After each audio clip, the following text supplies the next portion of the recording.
Totoong ang tagumpay ay hindi basta nakukuha kung hindi mo ito pagsusumikapan o paghihirapan.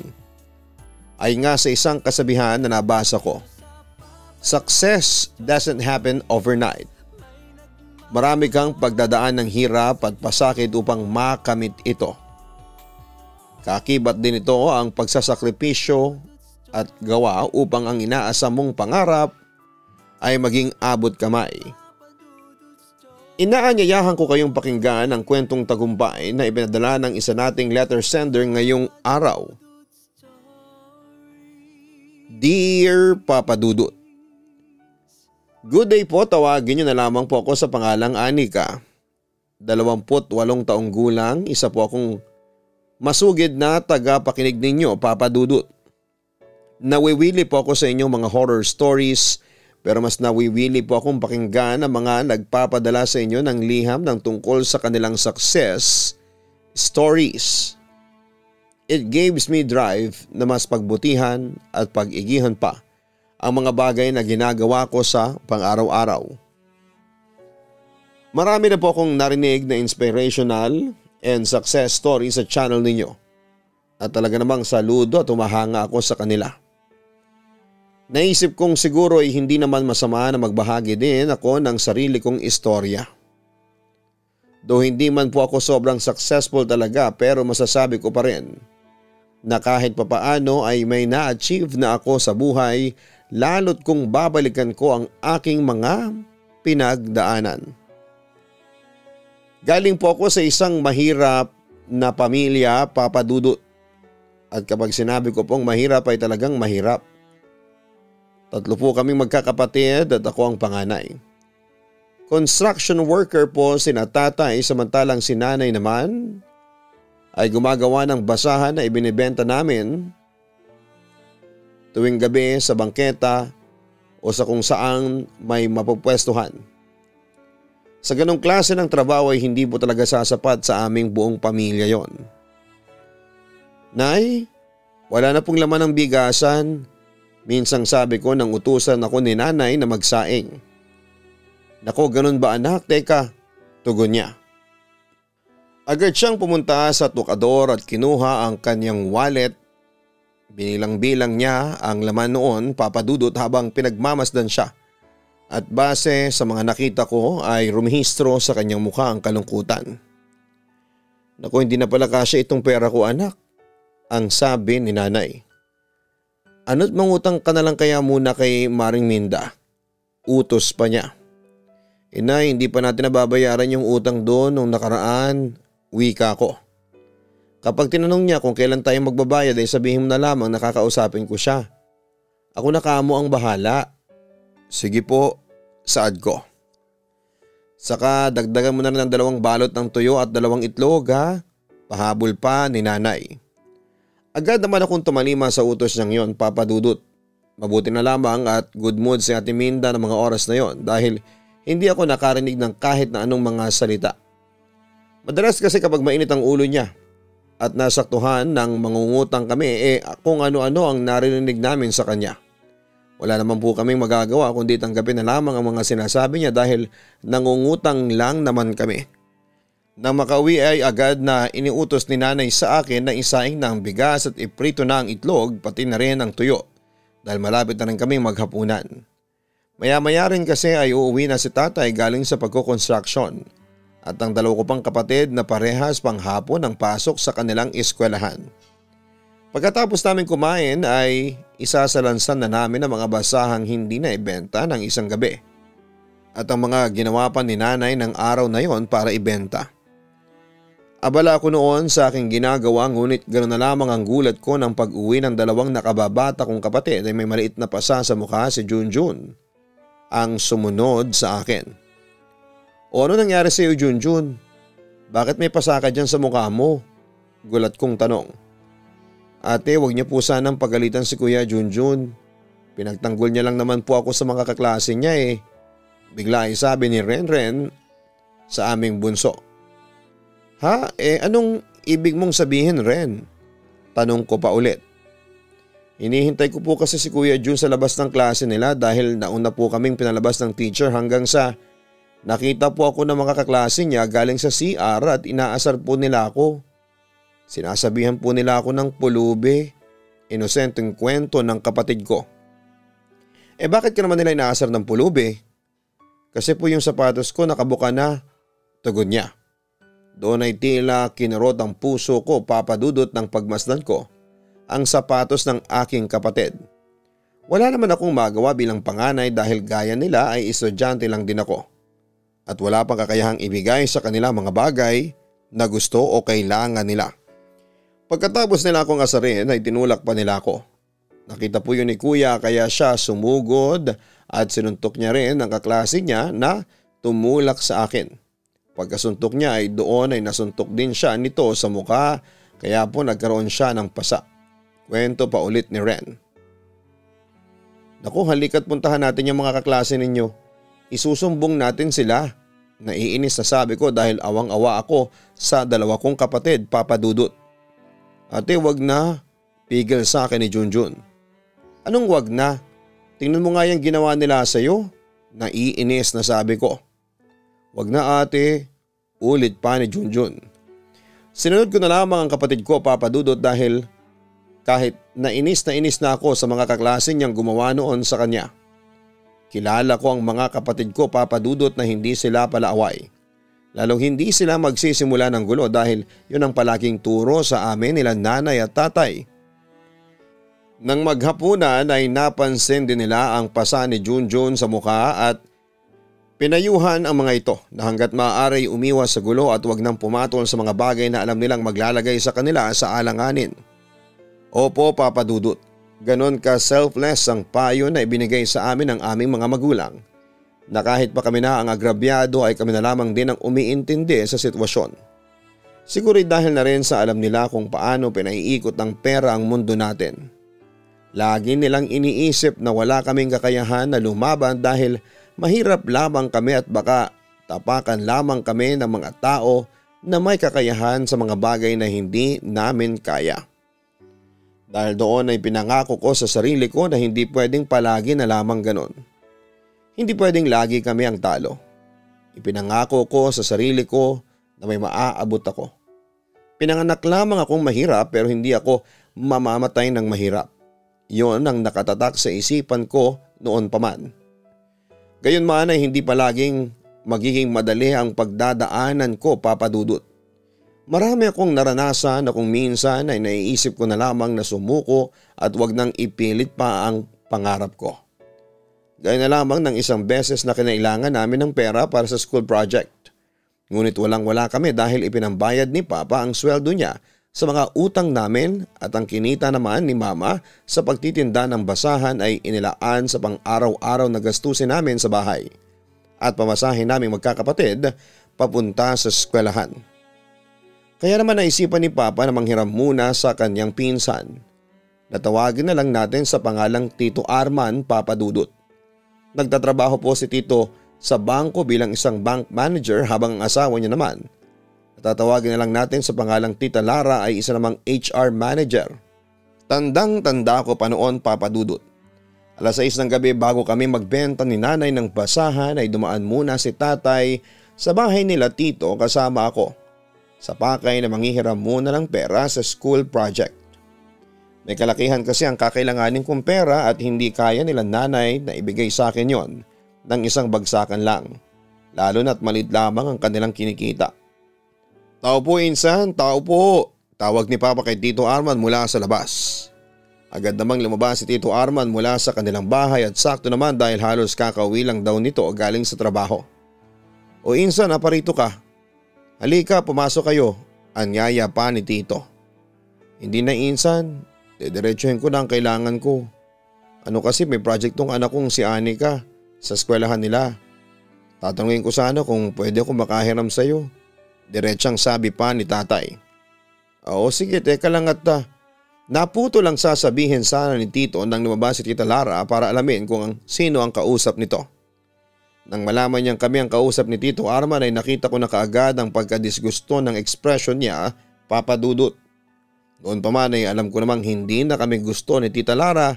Sino ba naman ang gugustuhin ng pamilya namin ngayong wala namang kaming maipagmamalaki. Saglit na kinausap ni Tita si Tito habang naroon pa rin kami sa labas ng gate at naghihintay sa perang ipapahiram ni Tito Arman. Sa hindi sinasadyang pagkakataon ay narinig ko pa ang komento ni Tita Lara na bakit kailangan ko pang mag-aral gayong mag-aasawa lang din naman daw ako. Sobra akong nasaktan sa mga sinabi niyang yon, Papa Dudut. Alam kong narinig din yon ni tatay ngunit nagtengang kawali na lamang siya dahil humihingi kami ng pabor ng mga oras na yon. Sa huli ay hindi kami napahiram ni Tito Arman dahil ayon dito ay kapos din daw sila at may school project din daw ang mga anak niya na kailangan nilang pagkagastosan. Pero alam kong hindi niya lang kami napahiram dahil na rin sa udyok ni Tita Lara na huwag kaming papautangin. Matapos noon ay umuwi kami ni Tatay Papa Dudut at ang sumunod na tagpo ang lalong kumurot sa puso ko. Humingi kasi sa akin ang tawad si Tatay at sinabi niya na sana'y hindi ko siya ikakahiya dahil hindi siya nakapagtapos at construction lang ang trabaho niya. Humingi din siya ng tawad sa akin dahil daw sa hindi niya na ibibigay ang mga pangangailangan naming magkakapatid at lalo na ang bagay na gusto namin. Dahil doon ay niyakap ko si Tatay ng mahigpit at sinabi ko sa kanya na hindi niya kailangang humingi ng tawad. Sinabi ko rin sa kanya na hindi ko siya ikakahiya at proud ako sa mga kung ano at sino sila ni Nanay. Napaka maramdamin ng tagpong yun, Papa Dudut, na sa tuwing babalikan ko ay hindi ko talaga maiwasan na mapaiyak. Papa Dudut, hindi man kami nakahiram ng pera kay Tito Arman, ay nagawa naman ito ng paraan ni Tatay at nakahanap siya ng mautangan na sobra kong pinagpapasalamat dahil nakapagpasa ako ng isa sa mga pinakamahalagang school project sa aking high school journey. Noong nagtapos ako ng high school ay nagkamit ako ng karangalan bilang first honorable mention kung saan ako nakakuha ng financial assistance mula sa munisipyo at may nakuha rin akong free scholarship program para sa kolehiyo. Sobrang saya ko na mga araw na yon, Papa Dudut, dahil nakapagbigay ako ng kasiyahan kina Nanay at Tatay. Nakita ko rin kung gaano sila ka-proud sa akin ng araw na yon kaya naman nagkaroon kami ng salo-salo sa isang fast food restaurant kasama ang dalawa kong kapatid. Sinabi nila Nanay at Tatay na pinag-iipunan daw talaga nila ang pagtatapos ko para makakain man lang kami sa labas. Dahil minsan-minsan lang kaming nagdiriwang ng ganong klase ng okasyon. Anak, mas pagbutihin mo sa kolehiyo ha. Sisikapin kong ibigay ang pangangailangan mo. Kayo ng mga kapatid mo, ang sabi ni Tatay habang kami ay kumakain. Siyempre naman po Tay, sagot ko sabay ganti ng ngiti rito. Huwag mo kong gayahin anak na hindi nakapagtapos. Kaya tingnan mo na lang kung paano kami tingnan ng mga tao, kung paano kami maliitin sa paligid namin, ang wika pa ni Tatay. Tay, ayun na naman po kayo eh. Sad ko pa dahil ayaw na ayaw kong minamalit nila ang kanilang mga sarili, Papa Dudut. Totoo naman kasi anak, segunda pa ni Nanay. Kinunutan ko sila ng noo, Papa Dudut. Yun pa naman ang ayaw ko sa lahat. Yung sobra nilang ibinababa ang kanilang mga sarili. Sabihin na natin hindi nga kayo nakapagtapos na at Tay. Pero hindi naman kayo naging irresponsableng magulang sa aming mga anak ninyo. Doon pa lang ay panalo na kami. May pagmamalaki kong sabi sa kanila. Matapos kong sabihin yon ay napuno kami ng kasiyahan, Papa Dudut. Natapos ang araw na yon ng masaya, akala ko nga ay magtutuloy-tuloy na ang kasiyahang yon. Ngunit hindi pala. Isang araw ang nakalipas matapos ang aking graduation ay inatake ng malubha si Tatay ng kanyang hika. Dahilan upang isugod siya sa ospital at ma-confine doon ng ilang linggo. Papa Dudut, nang mangyari yon ay nagkabaon-baon kami sa utang kaya naman minabuti kong magtrabaho na lamang muna at wag nang ituloy ang pag-enroll sa kolehiyo upang makatulong kina Nanay sa pagbabayad ng mga utang. Noong una ay pinigilan ako ni Nanay dahil mas mahalaga daw ang makapag-aral ako kesa sa magtrabaho kaya sinabi ko kay Nanay na magwa-working student na lamang muna ako. Sa tulungan ng Panginoon habang tumatagal ay bumubuti naman ang kalagayan ni Tatay at paunti-unti ay nakaka-recover na siya. At sa awa din ng Diyos ay paunti-unti namang nabayaran namin ang mga utang. May mga mabubuting tao kasi na tumulong sa amin kaya naman nalampasan namin ang problemang yon. Nagpatuloy ako sa pagiging isang working student, Papa Dudut, habang si nanay na tumutuwang din naman sa akin dahil patuloy pa rin siya sa paggawa at pagtitinda ng basahan. Natutuwa rin ako sa aking dalawang kapatid dahil sa kabila ng kahirapan ng buhay ay hindi nila naisip na magloko sa pag-aaral. Ang isa sa kanila ay nagsabi pa na titigil na lang muna para magtrabaho upang makatulong sa amin. Ngunit hindi kami pumayag ni nanay. Nang makarecover si tatay ay sinabi niyang magtatrabaho ulit siya, ngunit nagdalawang isip na kami noon ni nanay kung kakayanin na ba niya. Natatakot na rin kasi kami na baka maulit yung mga nangyari sa kanya kaya naman sinabihan namin siya na kung gusto niyang magtrabaho ulit ay papayag kami basta hindi na yung mabigat na gawain gaya ng dati niyang trabaho. Nang mga panahon na yon, Papa Dudut, ay umayo naman sa amin ang kapalaran. Si nanay kasi ay inalok ng isa pa sa mga kapitbahay namin na si Aling Linda na magbantay ng kanilang kantin. Maayos naman ang inoffer na sahod kaya naman kinuha na rin ni nanay ang oportunidad sa trabahong yon. Nagkataon din na naghahanap si Mang Julio na maaaring mag-boundary ng kanyang tricycle at dahil may kaalaman naman si tatay sa pagdadrive ay kinuha niya ito at maayos din naman ang naging kitaan. May mga pagkakataon na matumal ang kita ng pagka-tricycle ni tatay, Papa Dudut, ngunit hindi naman yon palagian. Ako naman ay patuloy pa rin sa pagiging working student kahit na nahihirapan ay ginagawa ko pa rin ang lahat upang matapos ko lang ang aking pag-aaral. Kahit naman kasi scholar ako at free ang tuition ay may mga ibang bagay pa rin na kailangang pagkagastusan. Kagaya na lamang na pang-araw-araw na pamasahe, miscellaneous fee, projects, photocopy ng mga hands-out, libro at marami pang iba. Ngunit totoo ang kasabihan na huwag mong abusuhin ang katawan mo dahil sa bandang huli ay sisingiling ka nito. Isang araw kasi, Papa Dudut, habang ako ay nasa counter bilang kahera sa isang fast food restaurant, ay bigla na lamang akong natumba at nawala ng malay. Sa totoo lang ay kulang na kulang kasi ako sa tulog at pahinga ng mga oras na yon. Ngunit pinipilit ko pa rin pumasok sa kagustuhan na maging maganda ang grades ko and at the same time may maging maganda ang performance ko sa aking trabaho. Mabuti na lamang at mabait ang aking mga katrabaho, pati na ang aming manager. Kaya naman dali-dali nila akong sinugod sa ospital at tinawagan ng aking mga magulang upang ipalam sa mga ito ang nangyari sa akin. Okay ka lang ba, anak? Tanong ni mama nang magmulat ako ng aking mga mata. Iginala ko pa ang aking paningin at doon ko nalaman na nasa ospital na pala ako. Dinala ka rito na kasamahan mo. Mabuti na nga lang at nagmagandang loob si Joey na sabihin sa akin ang nangyari sa iyo. Huwag ka munang bumangon, anak, magpahinga ka muna. Ang wika pa ni nanay nang magtaka akong bumangon mula sa pagkakahiga ko. Pasensya na po kayo kung dumagdag na naman ako sa isipin ninyo, ha. Paghingi ko ng tawa dito. Alam ko kasi na ang pagkaka-hospital ko na yon ay magdadagdag na naman sa mga isiping gastos nila nanay at tatay. Ano ka ba, anak? Kami nga ni tatay mo ang dapat na humingi ng tawad sa iyo. Ha, bakit naman po, nay? Nangihina kong tugon. Hindi ka naman kasi dapat nagtatrabaho habang nag-aaral. Kung kaya lang naming ibigay ng tatay mo ang lahat ng pangangailangan ninyong magkakapatid ay hindi mo na kailangan gawin ang lahat ng ito. Mahabang litanya ni nanay, Papa Dudut. Hinawakan ko ang kamay ni nanay at hinaplos ito. Ramdam ko na mga oras na yon, Papa Dudut, ang hiya ni nanay. Ramdam ko rin na anytime may tutulo na ang luha niya kaya nagsalita na kaagad ako upang makarinig siya ng mga salitang magpapagaan ng loob niya. Nay, wala po kayong kasalanan ni tatay.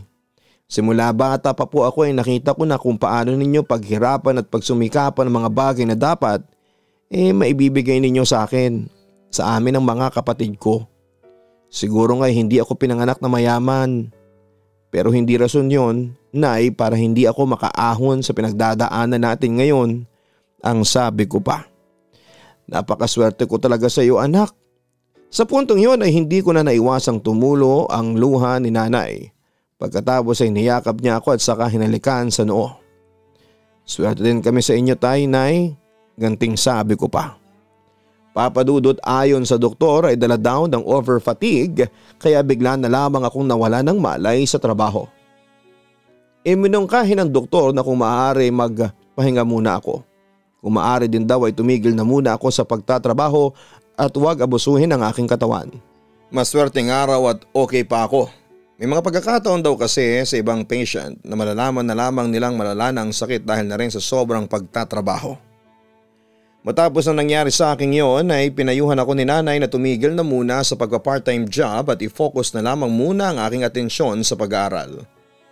Noong una ay mariin akong tumanggi dahil alam ko sa sarili ko na kaya ko naman ngunit mapili sila nanay at tatay.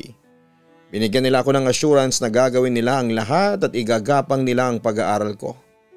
Naisip ko pa nga na mas mahihirapan sila dahil magte-third year college na ako noon at mas marami pang gastusin ang iisipin.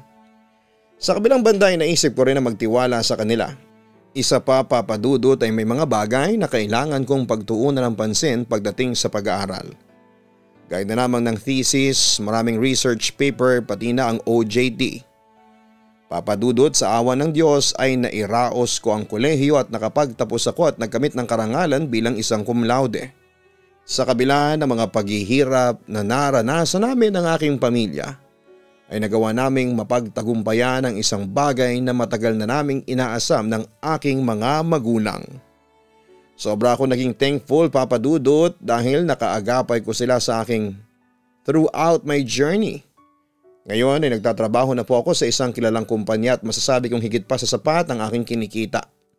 Napatuyuan ko rin si nanay ng sari-sari store upang magkaroon siya ng kita kahit na nasa bahay lamang. Si tatay naman ay kinuhanan ko rin ng hulugan na tricycle upang gaya ni nanay ay mapagkukunan din siya ng kita niya sa pang-araw-araw. Yung mga kapatid ko naman na sina Junjun at Renren ay nasa kolehiyo na rin at nakakatuwa dahil nag-aaral din sila ng mabuti. First year college si Renren at kumukuha din siya ng kursong computer science, habang si Junjun naman ay third year college at kumukuha ng kursong business administration. Bago ko makalimutan, Papa Dudut, ay gusto ko rin pong pasalamatan ang mga taong nagmagandang loob na tumulong sa amin gaya nila Aling Linda, Mang Julio at marami pang iba. Kung wala sila ay hindi magiging posible na magawa o makamit ko ang mga bagay na ito. Sana ay na-inspire po kayo sa kwento kong ito sa mga taong pinanghihinaan ng loob at nasa madilim na bahagi ng kanilang buhay. Ipinapayo ko rin na huwag kayong tumigil sa pag-abot ng mga pangarap ninyo. It may take a long time pero I assured you na sobrang worth it nito at the end. Sana po'y ma-share ninyo ang aking kwento sa iba upang magkaroon din ng inspirasyon. Kagaya ko, malayo pa pero malayo na. Huwag ninyong basta sukuan at itapon ang mga bagay na pinaghirapan ninyo ng mahabang panahon. Nandiyan ang mga taong aagapay sa inyo gaya ng pamilya ninyo, nandiyan din si Lord at alam kong kakayanin ninyo. Maraming salamat po, Papa Dudut, sa pagbabasa ng liham kong ito at sana po ay marami pa kayong maibahaging kwento na magtutulak sa inyong mga tagapakinig na huwag tumigil sa pag-abot ng kanilang mga pangarap. Lubos na gumagalang, Anika. Sa buhay ay hindi maiiwasan ang mga dadaanan nating pagsubok at mga problema. Gayunman ay kung katulad tayo ni Anika na puno ng dedikasyon at determinasyon. Kahit gaano pa kalaki ang problema o pagsubok na ito ay malalampasan at malalampasan mo ito. Saludo ako sa tiyaga at sipag mo, Anika, at saludo din ako sa mga magulang mo na nagsakripisyo at ginawa ang lahat upang sa dulo'y makamit mo ang matamis mong tagumpay na tagumpay din nila. Gayon din, saludo ako sa mga mabubuting tao na handang tumulong sa kanilang kapwa. Ito ang inyong si Papa Dudut, magandang gabi at maraming salamat po sa inyong lahat. Huwag kalimutan na mag-like, share and subscribe. Hanapin din po ang @PapaDudut Family YouTube channel at Kaistorya YouTube channel. Sana po ay nakapag-subscribe na rin po kayo sa mga channel na yan. Ang buhay ay mahiwaga, laging may lungkot at saya. Sa Papa Dudut Stories, laging may karamay ka.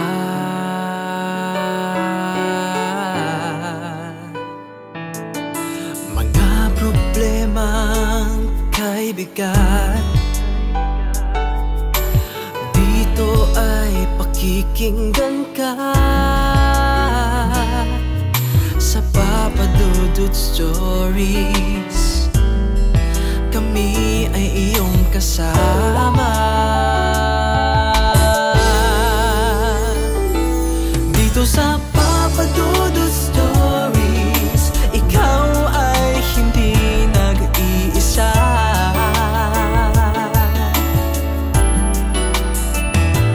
Dito sa Papa Dudut Stories, may nagmamahal sa'yo. Papa Dudut Stories, Papa Dudut Stories, Papa Dudut Stories.